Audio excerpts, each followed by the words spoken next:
Charles Robinson does a great job, senior NFL and investigative reporter for Yahoo. Always a good take on the NFL. Kind enough to join us for a couple moments. How you been, Charles?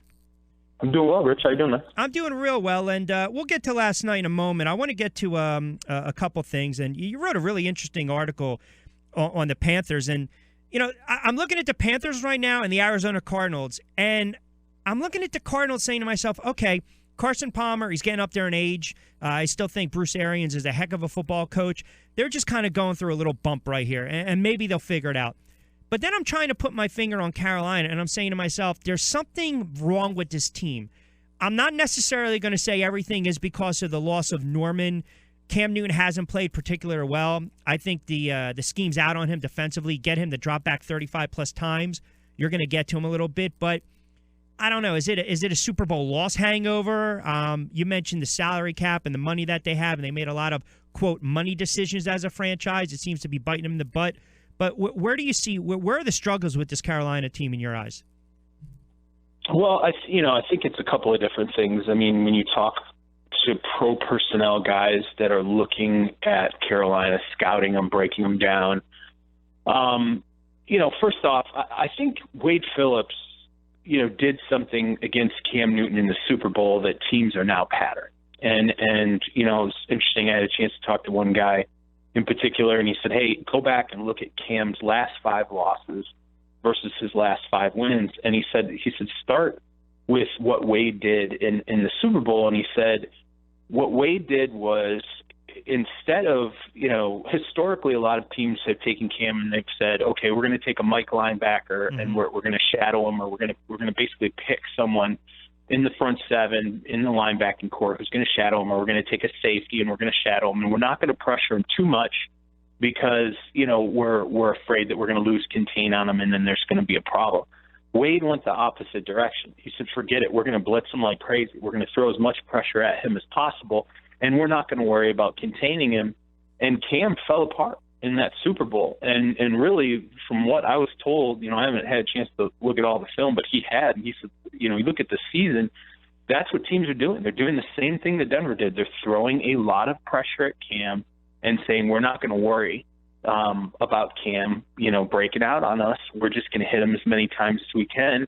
And, we're going to force him to be inaccurate and make bad decisions. And that's really what's happened. Now, the way I looked at it and what I wrote is that there were certain weak spots that were exposed, I think, in that Super Bowl, particularly the tackles for the Carolina Panthers, that were just not addressed in the offseason. They signed Michael Orr to a contract extension for what is effectively $7 million a year starting next year for 3 years. And, Mike Remmers, who's their right tackle, there's not a lot of people out there in the NFL who believe he's a starting tackle in the NFL right now. So that means that your franchise quarterback, your $100 million man, is being protected by a subpar left tackle and a right tackle who might not even be a starter elsewhere. That is a really bad start when you talk about addressing some of the problems that the Carolina Panthers had, in that Super Bowl. And I focus a lot on Norman, but the Norman focus was more sort of, hey, would you have had to have overpaid him? Sure, but even the teams that are really fiscal minded, the good ones know where to pick their spots. Right, they know exactly. Where to say, they know where to say, hey, certain guys we're going to make an exception. Yep. And the Carolina Panthers really did not do that. No, and you're right. I mean, and they going into the season, of course, win now mode. I mean, I threw it out yesterday, and I actually corrected myself, but the last team, I think, to go to a Super Bowl, lose it, come back the next year and win it was the Dolphins back in the early 70s. Yep. So it's so hard. It's so hard. I mean, look, and Newton, you're right. When he's under duress, any quarterback's going to be prone to mistakes, and he hasn't shown that MVP-like talent or that success just yet. It's still early on in the season. You're looking at the Arizona Cardinals, who I picked to represent the NFC in the Super Bowl against the Steelers, and I'm looking at the Cardinals, and it seems sometimes their offense is basically just trying to force feed the ball. Just constantly force feed the ball. I look at this team defensively. I'm not going to say they have holes there, but is this more or less where they just can't win anymore with Carson Palmer, or is there something more there? Well, I think it's a couple of things. I mean, I think, it's finding balance and not putting Palmer into situations where he's got to force it. And I think even in the last few years when Palmer's been really good, any situations that the Cardinals have gotten in where, they were imbalanced, they weren't running the football, and you've got Carson Palmer, as you said, kind of trying to force feed things.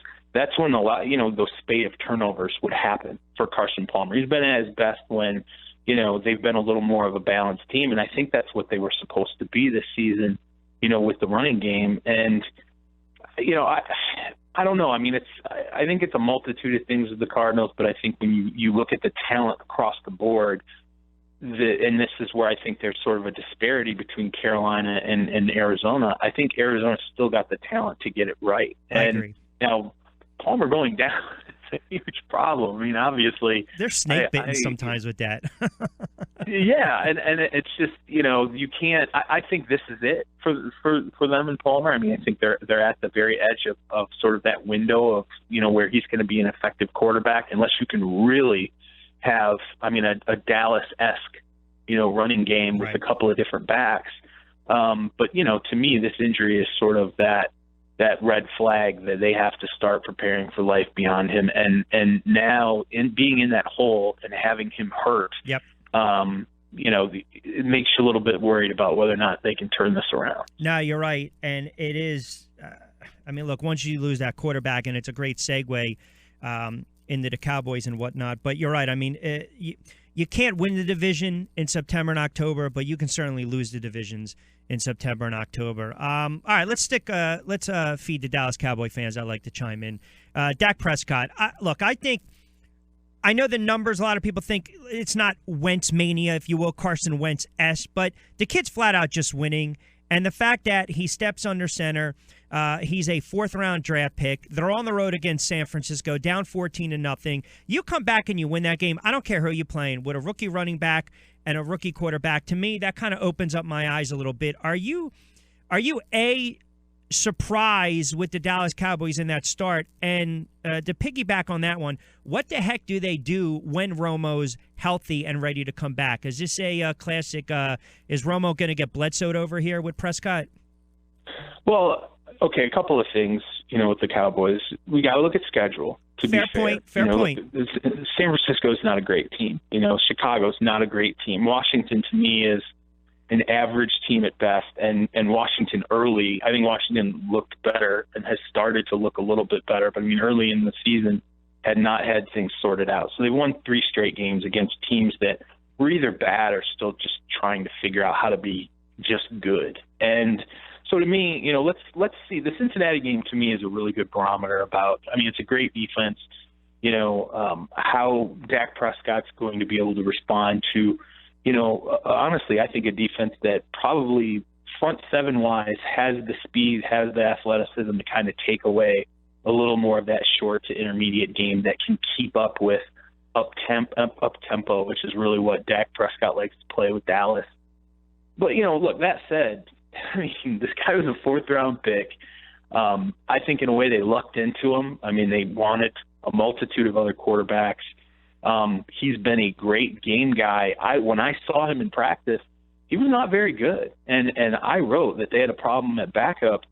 And then I watched him in the first preseason game, and the first thing I did was I reached out to someone in Dallas, and I said, I don't understand what I just watched in the game.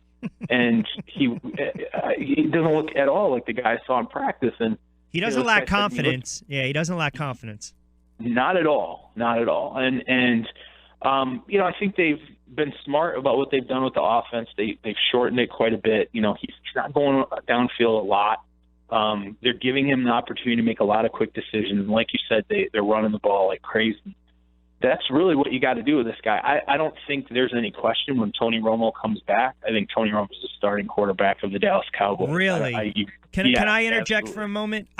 Sure. Okay. And I respect your opinion on this one. The only reason I'm going to disagree, and you'll probably think I'm crazy, is I think if you have good continuity and players are buying in and they feel a little juiced, a little recharged, just like, say, with Wentz, with some of the veterans on that Eagles team, I don't think you spoil the pot. I don't think you spoil the brew. And I think he endeared himself even more to the franchise by winning those 2 early road games. That's the way I look at it. And also, Romo's another hit away from being done. But he's not done, though. Yeah, but but Charles, you know this. He just, I don't know. I respect Tony Romo. I think Tony Romo is a heck of a quarterback. But I always think of when he's coming back. Look what happened, right? They rushed him back. I don't know. I'm a little indifferent on this one. I think if they're 6-2, 5-3, and they're right there in the thick of things, and they're tough losses, but he's progressing and improving, I think you stick with the kid. And I know they're not going to do it because also you got Romo and how much he's making, and Romo brings more to the table. But I just think sometimes you don't mess with that kind of stuff. Well, but I mean, the thing is, too, I believe their plan is to have Romo back during the bye week, which means essentially Dak Prescott has Cincinnati and he has Green Bay.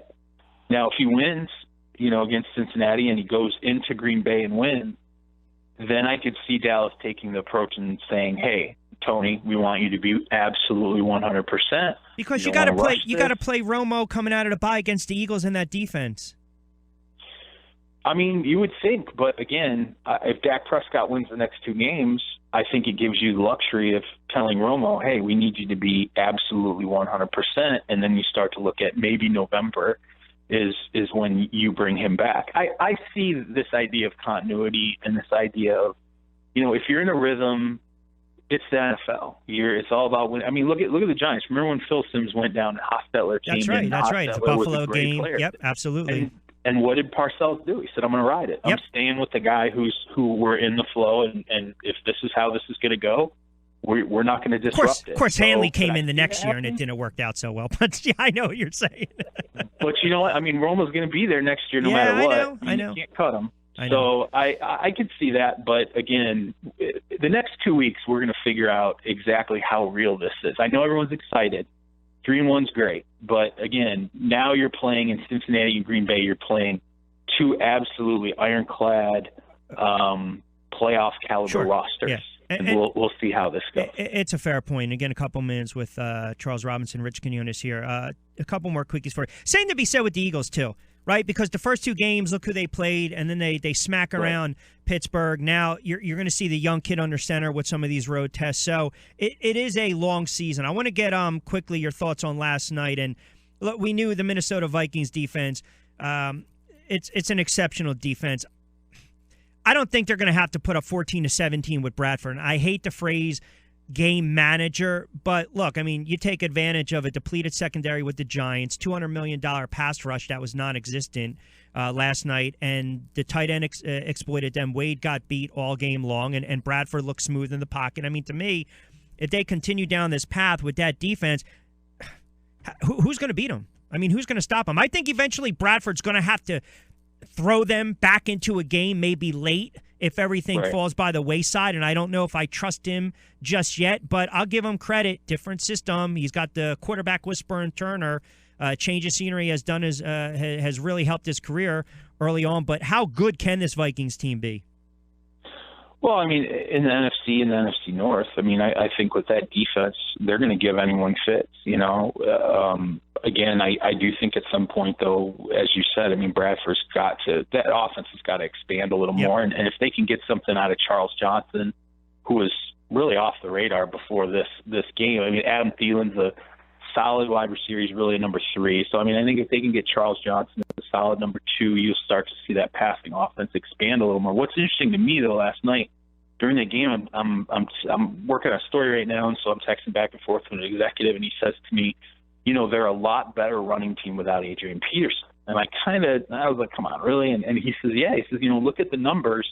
And I don't have the numbers he had in front of him, but he's spitting out numbers to me about, on second down without Peterson, they're almost doubling their yards per carry average. That McKinnon and Matt Asiata, and he thinks at some point Hillman will even play into that or factor into that backfield. He just thinks, look, it's changed offensively what they've been able to do, and he thinks that Peterson, and again, he's got the numbers in front of him, Peterson was actually hurting that offense far more than he was helping it. So, I mean, they really, to me, if they have a middle of the road offense, if they can just be a team that scores in the 20s, with that defense, they're going to win a heck of a lot of games. And even that defense, the back end still scares me a little bit, particularly Trey Wayne. But that front end, if they're playing the way they are now, you clean up the secondary quite a bit with pressure. And it wasn't tested last night. All right, 30 seconds. So I'm going to fire off 3 of them.